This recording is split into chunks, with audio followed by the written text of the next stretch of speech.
आज बात करते हैं फंक्शन के बारे में एंड देन हम जो हमारे जो नंबर बेस्ड कैलकुलेशन है उसको हम अचीव करेंगे। ओके, तो फंक्शंस बेसिकली, तो फंक्शन क्या होता है? फंक्शन एक सेट ऑफ कोड होता है जो हम बनाते हैं और उसको एक नाम देते हैं। फंक्शन क्या होता है? सेट ऑफ कोड होता है, एक ग्रुप ऑफ कोड होता है जिसको हम बनाते हैं, एक लाइन ऑफ कोड होता है जिसको हम बनाते हैं और उसको एक नाम देते हैं। और जब भी हमको इस कोड की जरूरत रहेगी हम जस्ट इसके नाम से इस कोड को क्या करेंगे? कॉल करेंगे। तो इससे क्या हो जाता है कि आप एक बार ये कोड बनाओगे, बट अगर आपको इसको मल्टीपल जगह पर यूज करना है तो आप मल्टीपल जगह पे जस्ट उसको क्या करोगे? कॉल करोगे एंड वो सारा कोड आपका क्या हो जाएगा? रीयूज हो जाएगा। मतलब आपको बार बार वो कोड को बनाने की जरूरत नहीं पड़ेगी। आप सिर्फ एक बार बनाओगे और उसको बार बार जब भी आपको जरूरत रहेगी तब उसको आप क्या करोगे? कॉल करोगे। तो फंक्शन बेसिकली क्या होता है? ग्रुप ऑफ कोड होता है। जब हमको उसकी जरूरत रहती है हम उसको क्या करते हैं? उसके नेम के थ्रू उसको क्या करते हैं? कॉल करते हैं। तो फंक्शन बेसिकली दो तरीके के होते हैं, एक होता है प्री डिफाइंड फंक्शन और एक होता है user defined function. Pre defined मतलब जैसे कि आपको नाम ही इसका डिस्क्रिप्टिव ये बताएगा कि जो ऑलरेडी बने हुए रहते हैं, जो प्री डिफाइंड है, ऑलरेडी डिफाइंड है, बने हुए हैं पाइथन के अंदर, जो ऑलरेडी बने हुए कोड के अंदर जो फंक्शंस है उनको हम प्री डिफाइंड कोड बोलते हैं। मतलब already written code in Python which we use as per our requirements, उसको हम क्या बोलेंगे? Predefined function. मतलब जो बने बनाए फंक्शन है जो हम डायरेक्टली जिनका यूज करते हैं वो प्री डिफाइंड फंक्शन होते हैं। और यूजर डिफाइंड फंक्शन क्या होते हैं? ऐसे फंक्शन जो हम हमारी रिक्वायरमेंट के हिसाब से बनाते हैं। हमको जब जरूरत रहेगी, जब हमको कैलकुलेशंस करने के रहेंगे और हमको लग रहा है कि हमको खुद के फंक्शंस बनाने चाहिए तो उसको यूजर डिफाइंड फंक्शंस बोलते हैं।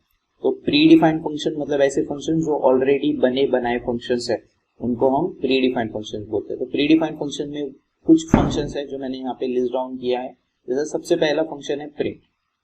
अगर लेट सपोज आपको कुछ स्क्रीन पे मैसेज शो करना है तो आप उसके लिए प्रिंट फंक्शन यूज करते हो। अगर आपको यूजर से कुछ इनपुट लेना है तो आप इनपुट फंक्शन यूज करोगे। अगर आपको नंबर ऑफ कैरेक्टर पता करना है किसी टेक्स्ट डेटा के तो आप लेंथ फंक्शन यूज करोगे। टाइप से आपको डेटा टाइप पता चलता है और आईडी से आपको लोकेशन पता चलता है। जस्ट मैंने एक शॉर्ट समरी दिया है इसकी, हम इसको डिटेल में समझेंगे। सबसे पहले हम देखते हैं प्रिंट फंक्शन को। प्रिंट फंक्शन बेसिकली प्रिंट करता है स्पेसिफाइड मैसेज और data to the screen.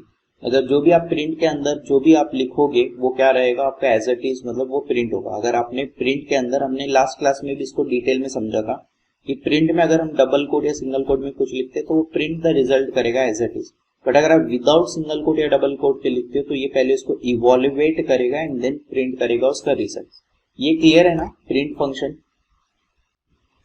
Okay, print function हम, हाँ, तो प्रिंट फंक्शन बेसिकली आपका जो भी आउटपुट रहता है, जो भी आप प्रिंट के अंदर लिखोगे वो एज इट इज प्रिंट होगा।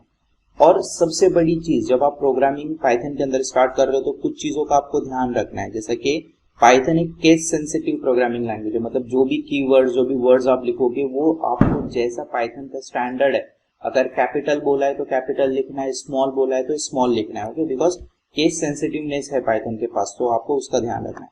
उसके बाद इंडेंटेशन। इंडेंटेशन सबसे ज्यादा अक्वरिंग एरर है पाइथन प्रोग्रामिंग के अंदर, सबसे ज्यादा ये एरर फेस होता है। अगर आप अनवांटेड स्पेसेस दोगे कहीं पे भी तो वो भी एक एरर हो जाता है। तो पाइथन के अंदर आपको अनवांटेड स्पेसेस भी नहीं देना है और क्लीन कोड करना है। मतलब जो वेरिएबल की जरूरत है वही वेरिएबल को लिखना है, जिस प्रॉपर नाम लिखने चाहिए वेरिएबल के, डेटा टाइप वेरिएबल के, फंक्शन के, है ना। अगर कोई प्रोग्राम है, कोई फंक्शन है, जो आप एक फंक्शन बना रहे हो, कोड बना रहे हो जिसका काम है एडिशन करना, तो आप उसका नाम भी वैसा ही लिखो कि सम फंक्शन है या एडिशन फंक्शन है। आप उसको फंक्शन 1 फंक्शन 2 मत नाम दो, ताकि आपको याद नहीं रहेगा, या आपको ऐसे नाम दो जिससे वो चीज अपने आप को डिस्क्राइब करेगी मैं किस लिए बना हूं, किस लिए बनी हूं। ओके, उसके बाद देखो, अगर आप लोग C++ जावा बैकग्राउंड से आ रहे हो तो आपको हर लाइन के बाद एक सेमीकोलन लिखने की आदत होगी, तो वो पाइथन के अंदर नहीं लिखना है। आपको हर लाइन को टर्मिनेट नहीं करने की जरूरत। और प्रोग्राम में कर्ली ब्रेसेस भी यूज नहीं करते। जैसे कि ये दो चीजें उन लोगों के लिए है जो ऑलरेडी किसी प्रोग्रामिंग बैकग्राउंड से आ रहे हैं। बिकॉज C++ जावा में आपको सेमीकोलन लिखना पड़ता है, कर्ली ब्रेसेस लिखना पड़ता है, तो ये चीजें पाइथन के अंदर अवेलेबल नहीं है। पाइथन के अंदर एकदम नीट एंड क्लीन कोड और जो रिक्वायर्ड है वही आपको लिखना होता है।